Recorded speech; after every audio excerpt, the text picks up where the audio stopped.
Hello everyone, this presentation is about pre-colonial Pila, Laguna by Group 5. Documentation. Pila, a town in Laguna, Philippines, was a significant settlement for the Tagalog people and trade. Spanish explorers led by Miguel Lopez de Legazpi arrived in the late 16th century in 1571. Pila was officially recognized as a town. The town's rich heritage, including old Spanish-era churches, remains significant despite Spanish presence. Evidence. In 1371, Pila's original seat was abandoned due to flooding, and the barangay was transferred to Pagalangan, meaning the place of reverence. The Dato of Pila purchased the new site with his own gold and distributed arable land among nobles and freemen who paid him an annual rent. In 1571, the Spanish conquistadors led by Don Juan de Salcedo discovered Pila in Pagalangan after the pacification of Manila.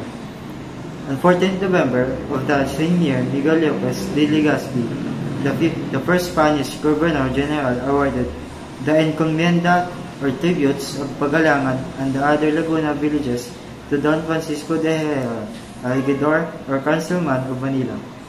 With the reorganization of the encomiendas in 1575, the tributes of Pila were granted to Don Hernando Ramirez on 29th July. In 1578, Franciscans arrived in Pila to evangelize the people and built the first Antioch Church in the Philippines. The town was named La Noble Villa de Pila by the Spanish leadership due to its noble and mild inhabitants. Pila was a part of pre-colonial trade networks and had ancient pottery and artifacts, indicating a long-lasting thriving of ancient Filipino people before the Spanish era. Earlier European maps, such as those created by the Spanish cartographer Diego de la Tierra in the late 1500s, depict the existence of settlement around Laguna de Bay, including Pila. This suggests a well-established settlement before the arrival of the Spanish. The maps had been made as early as the Spanish time, and they were very much alive and true. Next thing you know, all the communities that we have now in the Philippines are depicted to be the same places of the Pila town and several barangays. Even before coming of the Spaniards, Pila was already noted for its spiritual ambience. The center of the town was known as Pagalangan, which means the place of reverence.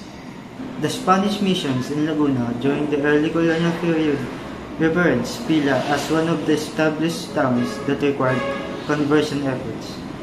This suggests that the town existed and had a local population even before Spanish missionaries arrived. Archaeological evidence from Pila's excavation suggests that the area was occupied long before Spanish arrival. Historical documents from Spanish chronicles reveal settlements and towns in location corresponding to Pila. The area's strategic location among Laguna de Bay, a crucial pre-colonial transportation route, suggests an established settlement. Early Spanish explorers drew detailed maps of the area, revealing prominent towns like Pila during 16th century Laguna settlement. Southeast Asian artifacts and land use patterns in Pila suggest strong trade links and sophisticated agriculture and settlement systems, including irrigation and terracing techniques, which were not notable aspects of pre-colonial Philippine societies. And the resources are Philippine History Online, National Commission for Culture and Arts, www.ncca.gov.ph, Archives of the Jesuit Order in the Philippines, Jesuit Archives, Philippine Historical Association, www.philippinehistory.org. And that is all. Thank you for listening.